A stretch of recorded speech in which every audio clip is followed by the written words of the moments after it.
Guys क्या ऐसे हो आप जी। बस एक बार की बात है, राजा विक्रमादित्य अपने राजमहल पे की छत पर घूम रहे थे और घूमते घूमते बड़े अच्छी अच्छी हवा चल रही थी। सुबह का टाइम था, ठंडी ठंडी हवा रही थी, झरने का पानी धरा था, चिड़िया चहचहा रही थी। तो पक्षियाँ उड़ते उड़ते जा रहे थे। उन्हें देखा एक हंस का जोड़ा उड़ता उड़ता आ रहा है राजा की तरफ, और राजा की तरफ उड़ता उड़ता और सीधा राजा के पास ही आ चुका। और राजा से बोला, ये क्या हो रहा है, ये तो डर भी नहीं आया। तो राजा के पास आके बैठ गए छत पे, राजा को नमस्कार किया। राजा मुनिवर तो नहीं, राजा ही बोलेंगे, राजा हम आपके पास कुछ काम आए हैं। राजा ने कहा, मेरे से क्या काम है आपका, आप तो हंस के जोड़े हो और हमें बहुत प्रिय हो। तो राजा ने कहा, हमें भी आप बहुत प्रिय हो, इसलिए तो आपके पास आए हैं, क्योंकि हमें किसी पे कोई यकीन नहीं है मुनिवर। राजा बोला, क्या बात है, मेरा धर्म है रक्षा करना। तो हंस के जोड़े बोले, राजा हमें यही है कि आप हमारी रक्षा करोगे। हम अपना कुछ आपके पास छोड़े जा रहे हैं, ये अंडे 100 के अंडे हैं, आप इनको धरोहर के रूप में अपने पास रखो। राजा ने कहा कि वचन दिया, और वो उड़ गए नमस्कार करके कि हम कुछ समय बाद कहीं जा रहे घूमने अपने काम से, विचरण करने, हम आते हैं आपसे 6 महीना 1 साल कितना भी है। राजा ने वो रख दिए और अपने काम में लग गए राजा जी। अब करते करते न राजा को पता लगा, 2 महीना 4 महीने 6 ऐसे टाइम बीत गया। लेकिन उसी उपरांत राजा को अच्छा अच्छा खाना मिलने शुरू हुआ। राजा ने ये नहीं सोचा भाई ये खाना बहुत स्वादिष्ट बना रहा है। तो राजा बार बार पूछता, अरे ये तो आज बहुत अच्छा खाना बनाया। तो जो उनका रसोइया था वो हंस के चला जाता था, कहता, राजा तुम्हें हर बार अच्छा खाना मिलेगा, मेरे हाथ का अच्छा लगता है। लेकिन उसने ये नहीं बताया कि वो कहाँ से बना रहा है, कैसे बना रहा है। करते करते बहुत दिन हो गए, लेकिन जब वो कुछ समय बाद 6 महीने 1 साल बाद आए राजा के पास, राजा ऐसे ही विचरण कर रहे थे, ऊपर घूम रहे थे और अपने मन को शांत, क्योंकि राजा विक्रमादित्य एक बहुत ईमानदार राजा था और प्रजा का बड़ा विशेष ध्यान रखता था।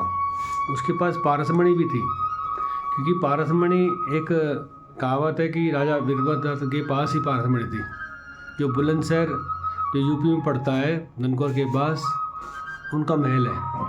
आज खंडर के रूप है, लेकिन ज़मीन बहुत है। वहाँ हम भी गए थे, अच्छा लगता है वहाँ, क्योंकि हमें ये नहीं पता था कि ये जो महल है हमारे पास ही है। लेकिन कुछ आदमी को पता ही नहीं है कि हमारे पास है, क्योंकि उस पर विशेष ध्यान दिया नहीं गया। अब क्या हुआ, जैसे ही वो विचरण कर रहे थे, पशु पक्षी की आवाज़ आ रही थी, दूर दूर से पक्षी उड़ रहे थे, चल रहे थे, ठंडी ठंडी हवा आ रही थी। तो उन्होंने देखा कि 2 हंस जो 1 साल पहले आए थे वो पास में आए। राजा को नमस्कार करा, वो उतरे, बैठे, राजा उनको सत्कार करके खाना बना दिया। उन्होंने कहा, राजा जो हम आपको चीज़ अपने दे गए थे उन्हें ला कर वापस। उन्हें, ठीक है आपको हम लाते हैं। तो उन्होंने देखा, उन्होंने बुलाया अपने दरबान को, रसोइयों को, कि वो इनके जो सामान दे गए हैं वो इनका लाओ, जो डलिया थी। तो लाए कहाँ से वो अंडे? तो उन्होंने रसोई ने सारे से ऐसे करके डेली बना दिए पूरे, 101। अब वो राजा के पास आए, अलग बुला के राजा से कहने लगे, राजा जो आप चीज़ खा रहे थे हमने एक एक करके उनको बनाया, उसका स्वादिष्ट टेस्ट लिया आपने। तो राजा कहता है कि भैया मैं तो जो वचन का दिया है वो तो मुझे पूरा करना है, अब कैसे करूं, मैं तो फंसा दे तुमने मुझे क्यों नहीं बताया। तो आपने जो ये खवाया था मुझे स्वादिष्ट का, मुझे थोड़ी पता था। उसने अपना सिर पकड़ लिया, सिर तो पकड़ लिया लेकिन जवाब देना बड़ा कठिन हो गया। कहाँ से जवाब दे उसे। ये धर्म का बड़ा प्रचारक और धर्मात्मा राजा जो वचन दे दिया चाहे कुछ भी अपनी जान चली जाए। अब हंस हंसनी मोने लगे, मुनिवर हमारे वो बच्चे अंडे जो हमने दिए थे बड़े हो गए उन लाओ निकाल। उन्हें कहा कि मेरी रसोई ने गलती से उनको बना दिया, लेकिन ये नहीं बताया कि मुझे खवा दिया, मुझे बड़ा पाप हुआ है।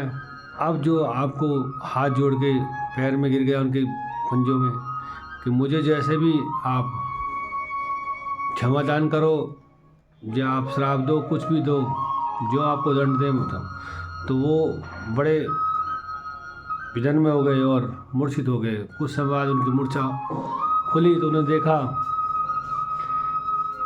कि ये क्या हुआ, हमारे तो बच्चे भी चले गए, हम कैसे करें। वो तड़पने लगे, हाय मेरे बच्चे, हाय मेरे बच्चे। राजा बड़ा दुखी हुआ। उन्होंने कहा कि राजा हम तुम्हें श्राप देते हैं और ऐसा श्राप देते हैं जैसे आज हम तड़प रहे हैं। एक टाइम आप 101 बच्चों के तड़प हो गए आप, और तुम्हारे साथ कोई नहीं मिलेगा। तो राजा सुन के, राजा को पता नहीं था कि मेरे साथ कैसा होगा, और राजा ने उनके बहुत पंजे पकड़े, पैर हाथ जोड़े, वो उड़ गए रोते हुए, तड़पते हुए। तो ये कहानी महाभारत से जुड़ती है। धृतराष्ट्र से, उनके दुर्योधन 101 पुत्र थे, तो उस रूप में वहाँ जाके धृतराष्ट्र ने का रूप लिया और ऐसे धृतराष्ट्र तड़पा। तो वीरभद्र अच्छा था, लेकिन गलती किसने की, भुगती किसने।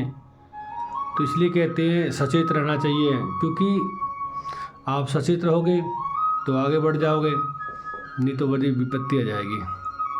तो इसलिए कहते हैं विपत्ति से आप थोड़ा बच के चलो। तो हमारा मानना है कि ज़िंदगी का सार यही है कि अच्छे बनो, लेकिन विशेष ध्यान रखो अपना, कोई गलती कर तो नहीं रहा, उस गलती में आप फंस तो नहीं रहे हो कि गलती कोई और करता है, फंस और जाता है। तो हमारा ये मानना है कि जय श्री राधे राधे का नाम लो और आगे बढ़ जाओ। जय श्री राधे राधे।